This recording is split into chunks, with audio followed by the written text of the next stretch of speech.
what's the process like when you are like kind of doing your day-to-day kind of job? What does that look like now that you're not really doing the development? Like what is like I guess it's just like relationships. Like you're trying to connect, you're trying to find out what game is like canceled, like find out who's the owner, and then like you're just kind of like the middleman trying to you're like the conduit Put the of pieces relationships. together. Yeah, yeah. Put two people together. Exactly. Yeah. A lot of times that's the way that it is. Well, sometimes. Hmm. I work with a lot of indie developers too, like just like some person who's just like me who might not necessarily want to have to deal with the headache of publishing, or they don't know how. So they might have made like a really cool game, and I I'll see. approach them and try to publish their game for them, and we'll make a deal. Oh, And cool. so yeah, it's not always like me trying to connect people with people. It's me trying to connect people like with their product to a audience, or An audience. like yeah, a lot of times like like this guy Matt, he made a really cool game called Big to Small, and he told me he only got like 40 downloads on this Mm. game that he worked, and he wrote it. He didn't use like a game engine. He wrote it with just code. It was like this Wow. this really intricate project, and he just didn't have any eyeballs on it. And at the time I had like my following on Twitter and my TikTok or whatever growing, and so I asked him if I could publish it, and he was like, yeah. I mean, he wasn't really even interested in talking about money, which I obviously like was like, hey, we're gonna make some money. Right. Yeah. But he didn't care. He was just like, I just want people to play. He's like, I only got 40 people to play my game. I just want people to play the game. Yeah. Sure. So the idea was to just popularize it for him and publish Dang. it. The way that I do that is to publish it physically and to scream it from the mountaintops to my audience. So Dang. that's another aspect, I guess. Yeah. And then do you remember the results from it? I guess he was happy Still afterwards. going. Yeah, It's we're still still going. selling. Yeah, we're still selling the game all the time. It's a really good game. Cool. I feel like it's like one of my more underrated games because it looks all cutesy putesy. It's like a little cute elephant and a little mouse and a little goat, and it's like most people want like freaking guns and action, and like, Right. but it's just like this little cutesy putesy game. But it's actually really fun once you get your hands on it. It's like really cool. So yeah, it's one of my more underrated games, I feel. And then like and you kind of stick with like all the like retro platforms.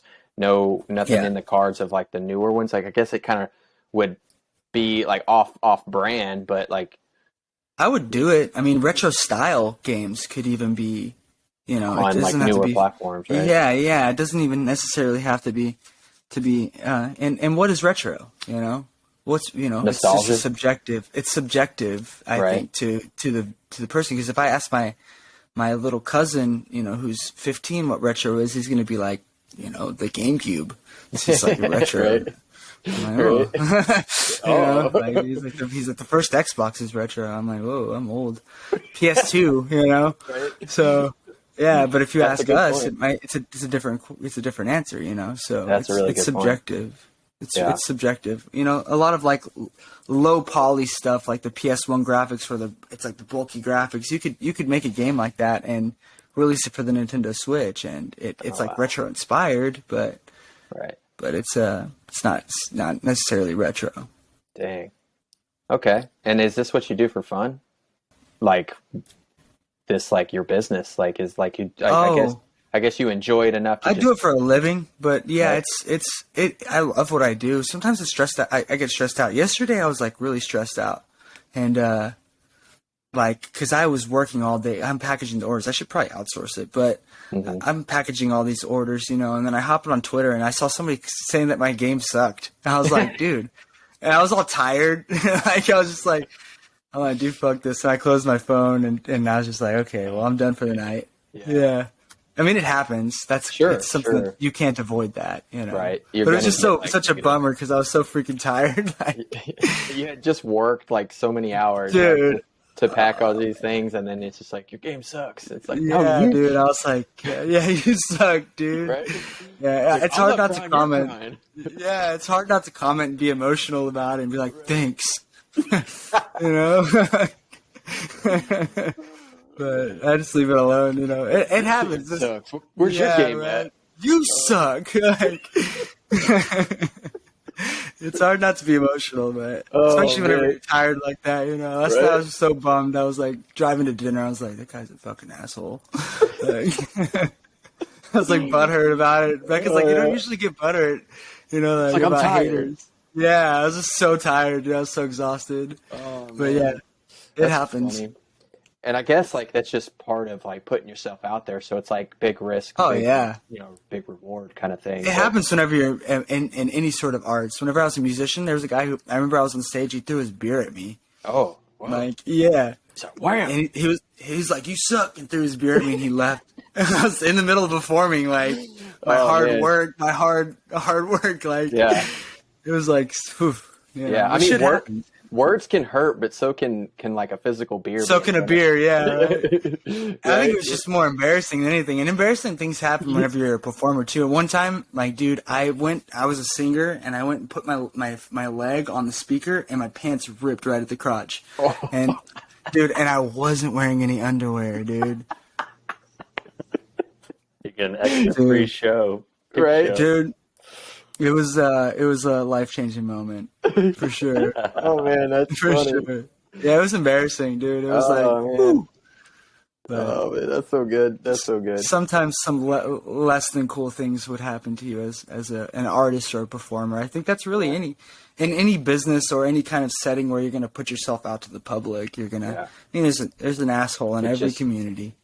Yeah, that's funny you say that. My uncle told me that one time. It's like you can't like quit just because there's an asshole. There's like assholes everywhere. So I always like that. They're always gonna come after you, no matter what. Like if you're gonna put yourself out to the public, like, and that's what I do. That's the only way that I'm able to get business is thousands of people have to see my stuff. You know. Yeah. So if someone that doesn't have a community, like even like building a whatever brand. Like, I feel like, in my opinion, you have to have a community. I mean, you could run ads and, like, do that. Yeah, I was going to say it makes it a hell of a lot easier. Whenever I release a new game, most of the sales initially in that first day come from the community. And then, like, I'll trickle sales with ads for the next year or whatever, you know, on a game. But, most of them come from that initial community. And that's free, you know. I don't have to spend any money on that. I just say, hey, new game's out. New game's out. They're like, oh, fuck yeah. Yeah, so like networking, like you used to be like in a room of people and you had to meet every one of them individually, but now you can literally just be like, you put a message up and thousands of people can see it and kind of connect with you from there. So, and they already know you. Yeah, and it's easy when you're talking about things that you love. Like I just post about shit that I love all the time. I'm just like, hey, let's talk about Blockbuster today, you know, and we'll talk about Blockbuster, you know, and so it's really easy. It doesn't feel like you're like running a community or something. You're just kind of talking to your friends, you know? Yeah. So that's probably like the key takeaway here is like, one is like, yes, you definitely want to try and build build like a community and build relationships within the community, but you want to be able to like be interested in the thing. It's not forced. Yeah. It's not forced, right? Yeah. It's just something that, you know, like what you guys are doing here, you're talking about things that you like, you know, or else you would, it's easy to do. You know, it makes it so simple. It's like you like to talk about building communities, or you like to talk about business, or whatever you talk about with your guests or with each other. You know, so it doesn't feel like work whenever you're just talking about things you love. For sure.